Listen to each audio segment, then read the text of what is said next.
इस वक्त प्रियंका गांधी का एक अंदाज काफी वायरल हो रहा है। हो सकता है आपने भी उनका ये अंदाज जरूर देखा हो, और अगर नहीं देखा तो हम किस लिए हैं। वेलकम, मैं वर्णिका तिवारी, इंडिया न्यूज के डिजिटल प्लेटफॉर्म पर आपका स्वागत है। आपको बता दें कि कांग्रेस महासचिव प्रियंका गांधी एमपी दौरे पर आई थी, जहां उन्होंने आदिवासी बहुल मंडला में चुनावी सभा को संबोधित किया। इसी दौरान एक मजेदार वाकया देखने को मिला। वाकया क्या था, आप खुद ही देख लीजिए।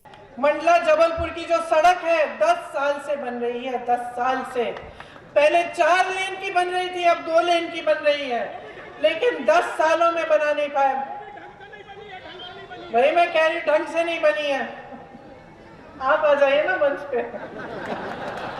अब 2 लेन की बन रही है, लेकिन 10 सालों में बना नहीं पाए। वही मैं कह रही, ढंग से नहीं बनी है। आप आ जाइए ना मंच पे। तो आपने प्रियंका की ये मुस्कुराहट देखी, तो देखा आपने कैसे प्रियंका आंख मारते हुए नजर आ रही हैं। लेकिन उनकी इस मुस्कुराहट के पीछे की वजह क्या है, ये जानने के लिए आपको हमारी पूरी खबर से रूबरू होना पड़ेगा। 17 नवंबर 2023 का दिन एमपी की जनता और पार्टी के नेता के लोगों के लिए बेहद ही खास है। खास इसलिए क्योंकि ये वही दिन है जो तय करेगा कि आखिर एमपी की सत्ता की चाबी किस पार्टी के हाथ में लगेगी। धीरे धीरे चुनाव की तारीख नजदीक आ रही है, इसीलिए अब हर राजनीतिक दल अपनी अपनी ताकत झोंक रहे हैं।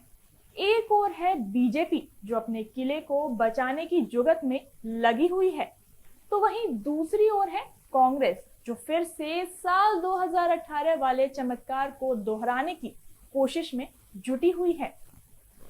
इसी के चलते बीजेपी और कांग्रेस दोनों ही पार्टियां अपनी अपनी पार्टियों के प्रसार में जी जान झोंक रही हैं, और ये सिलसिला अभी भी जारी है।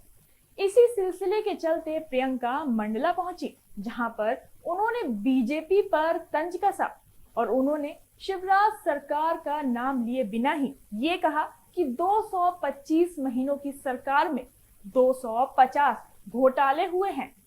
18 साल की सरकार में 22,000 घोषणाएं की हैं। मंडला जबलपुर रोड जो पिछले 10 साल से बन रही है, पहले 4 लेन की बन रही थी, अब 2 लेन की ही बन रही है, लेकिन वो अभी तक उसे बना नहीं पाए।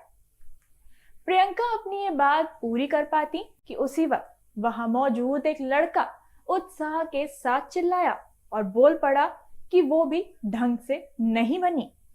ये बात सुनते ही प्रियंका मुस्कुराए बिना नहीं रह सकी और आंख मारते हुए बोली, आप आ जाइए ना मंच पे। जिसके बाद सभा में काफी देर तक ठहाके लगते रहे। बाद में प्रियंका बोली, मुझे बताते रहिएगा।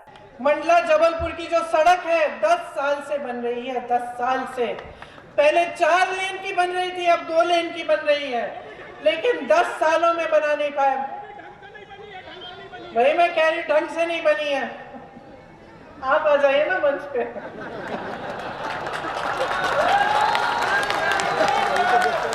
मुझे बताते रहिए। यहाँ की सड़क की तो ये स्थिति है कि गडकरी जी जो मंत्री हैं, जो सड़क बनवाते हैं, उनको आकर माफी मांगनी पड़ी। हालांकि अब ये तो 3 दिसंबर 2023 का दिन ही बताएगा कि आखिर 2023 के विधानसभा चुनाव में जीत किसको मिलेगी और किसको हार का सामना करना पड़ेगा। फिलहाल के लिए बस इतना ही। मुझे यानी वर्णिका तिवारी को दीजिए इजाजत। बाकी देश और दुनिया की तमाम बड़ी खबरों से रूबरू होने के लिए जुड़े रहें इंडिया न्यूज के डिजिटल प्लेटफॉर्म के साथ। Thank you.